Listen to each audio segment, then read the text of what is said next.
কোম্পানীগঞ্জ উপজেলা সরফকিরা ইউনিয়নে কাজী বেলাল স্কুল কলেজের বার্ষিক ক্রীড়া প্রতিযোগিতার পুরস্কার বিতরণ ও পিঠা উৎসব অনুষ্ঠিত হয়েছে। অনুষ্ঠানে স্কুলের শিক্ষার্থীরা উৎসব মুখর পরিবেশে পিঠা উৎসব পালন করে।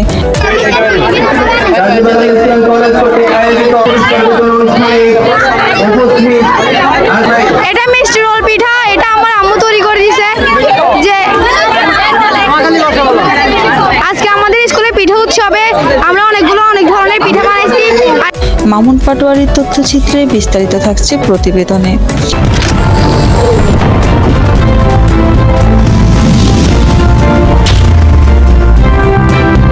আপনারা দেখছেন জাতীয় দৈনিক লাখো কণ্ঠ। আজ বৃহস্পতিবার সকাল 11টায় কাজী বেলাল স্কুল অ্যান্ড কলেজ প্রাঙ্গণে অনুষ্ঠিত হয়েছে। অনুষ্ঠানে প্রধান অতিথি হিসেবে উপস্থিত ছিলেন সাপ্রাশিরহাট ইসমাইল ডিগ্রি কলেজের প্রতিষ্ঠাতা মোহাম্মদ ইসমাইল। তিনি তার বক্তব্যে বলেন, একটা জাতি যদি শিক্ষিত হতে হয় তাহলে প্রথম কি দরকার?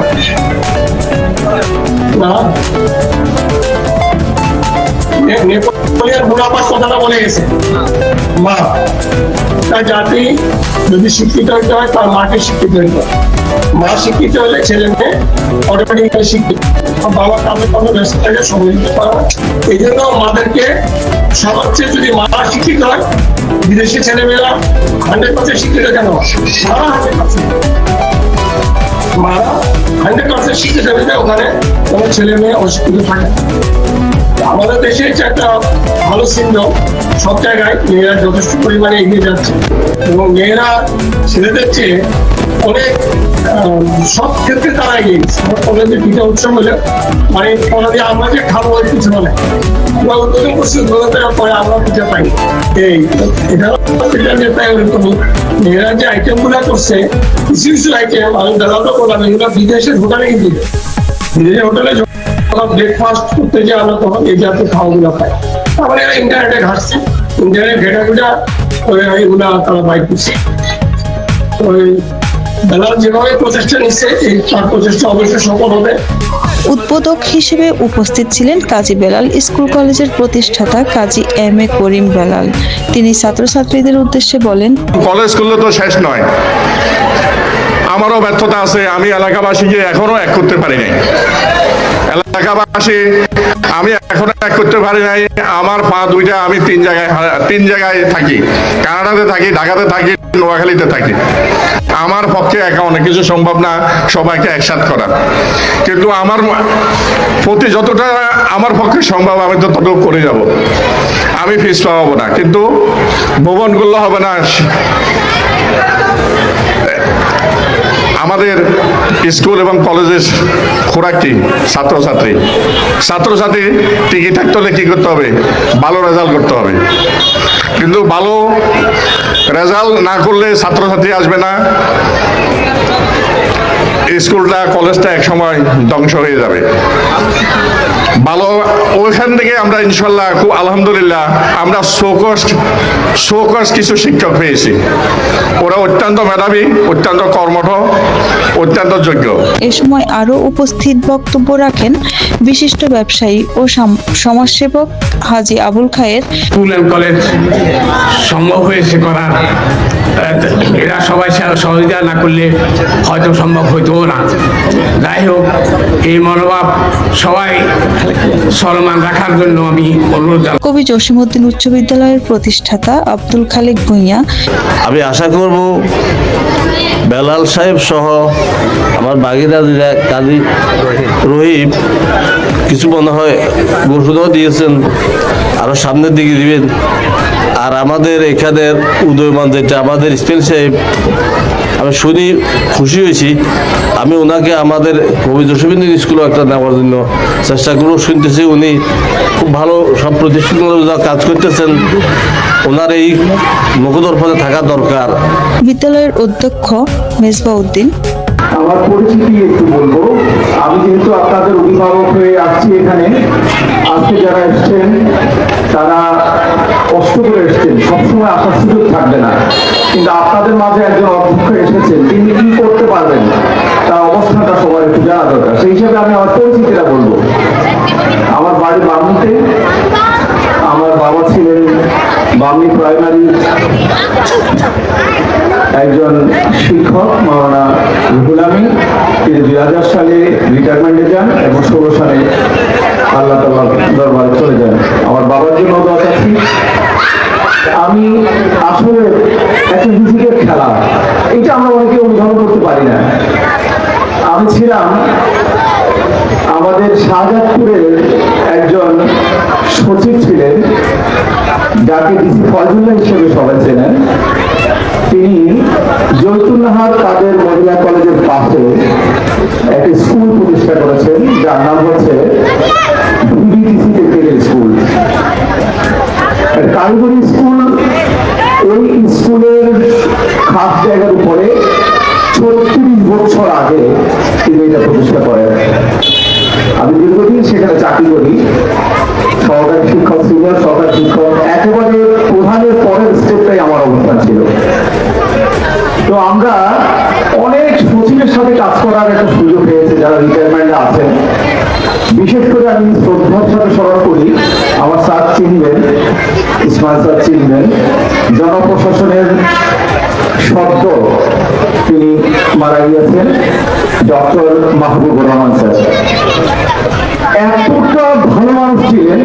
এই যে রোড ম্যাপ তিনি বলেছেন আমার স্কুলে এসে, তিনি বলেছেন যে এই ম্যাপটা যখন তিনি দায়িত্বে ছিলেন, এই ম্যাপগুলো হেঁটে হেঁটে দেখে দেখে তিনি মোকাবেলা করে যেমন বক্তব্য বলেছিলেন। তো ভাগ্যের খেলাটা এই জন্য বলছি, কার স্বাক্ষরে 2018 সালে আমার একটু ছোট্ট পরিচয় বলি। আমার রহিম ভাই আমাকে বলেছেন আমি সাংগঠনিক অনেক কাজে জড়িত, কিন্তু আমি যখন কোনো জায়গায় চাকরি করব, নীতির ব্যাপারে আমাকে অনেকেই দেখবেন সমালোচনা করবেন, কারণ বিন্দু মাত্র ছাড়টা আমি দিতে পারি, এটা একটা আমার ইগো হয়ে আছে সারা জীবন।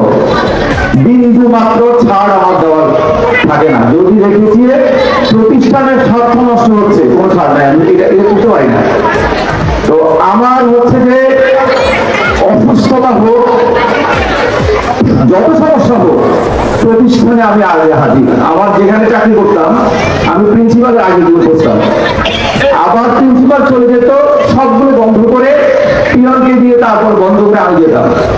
আমার কোনো মেয়ের সমস্যা হচ্ছে কিনা রাস্তায় তার পিছিয়ে পিছিয়ে যেতাম। কোনো একটা অভিযোগ যদি পেতাম যে আমার কোনো শিক্ষার্থীকে কোনো ইনক্রিজ করছে, বিচার দিয়েছে অফিসে, আমি একাডেমিক কমিটির সেখানে সিনিয়র সদস্য ছিলাম, তার পিছিয়ে পিছিয়ে গিয়ে গিয়ে তাকে সেফটি দেওয়ার চেষ্টা করতাম, সাথে সাথে আমার অন্যান্য টিচারকে দিয়ে দিতাম।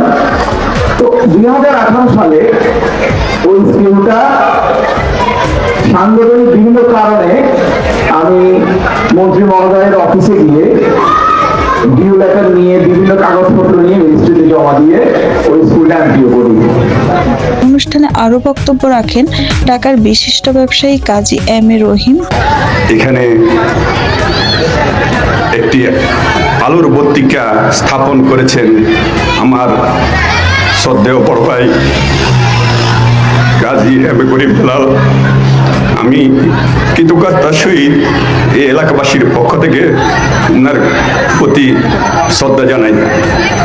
আমি শুধু এইটুকুই বলবো, এই প্রতিষ্ঠান আমার, আপনার, আমাদের সকলের। এখানে কোনো প্রতিহিংসা থাকবে না, এখানে কোনো বিবাদ থাকবে না। এখানে এই প্রতিষ্ঠান দিয়ে আমরা সবাই আলোকিত হব, আমাদের আগামী প্রজন্ম থেকে প্রজন্মকে আমরা আরো আলোকিত করব, ঠিক আছে? তাহলে আমি তোমাদেরকে আজকে একটা, তোমরা যদি আমার সাথে একমত থাকো, আমি তোমাদেরকে একটা কথা দিয়ে যাবো, বেশি লম্বা করব না।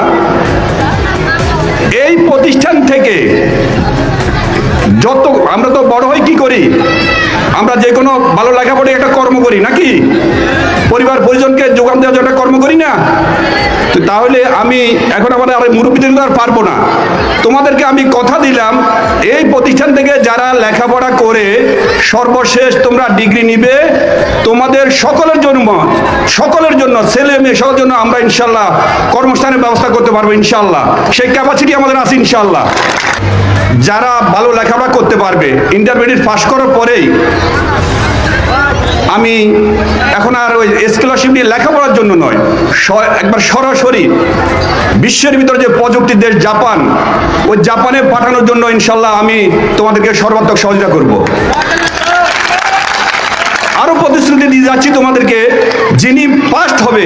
তিনি বলেন, শিক্ষার্থীরা এখান থেকে জাপানে উচ্চশিক্ষার জন্য যা কিছু দরকার আমি সহযোগিতা করব। তিনি আরো বলেন, জাপান যেতে হলে কিন্তু একটু লেখাপড়া করতে হয়, আমাদের বাহ্যিক লেখাপড়ার পাশাপাশি আবার তাদের ভাষা শিখতে হয়, কেননা তারা তাদের ভাষায় তারা না শিখলে কাউকে অ্যালাউ করে না। এই জন্য N5 N4 তাদের ধাপ আছে, N4 করলেই চলে, এই N4টা করতে হয়। এটা আমরা আরো পরবর্তী আলোচনা করে তোমাদেরকে যে কোনোভাবে আমরা প্রযুক্তির মাধ্যমে হোক যেভাবে হোক তোমাদেরকে আমরা সহায়তা করব। আর এখান থেকে যে N4 করে পাশ করবে তাকে ইনশাল্লাহ, যিনি ফার্স্ট হবেন ইন্টারমিডিয়েট ক্লাসে, যিনি ফার্স্ট হবেন বোর্ড ভালো লেখাপড়া করে, তাকে আমি ফ্রি পাঠিয়ে দেব ইনশাল্লাহ, তাকে কোনো টাকা দিতে হবে। এই সময় সভাপতিত্ব করেন কাজী বেলাল স্কুল কলেজের সভাপতি নুরুল আনোয়ার।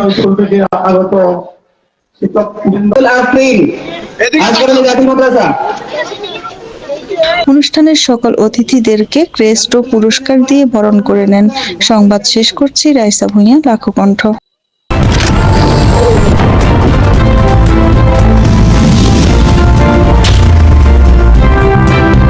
আপনারা দেখছেন জাতীয় দৈনিক লাখো কণ্ঠ।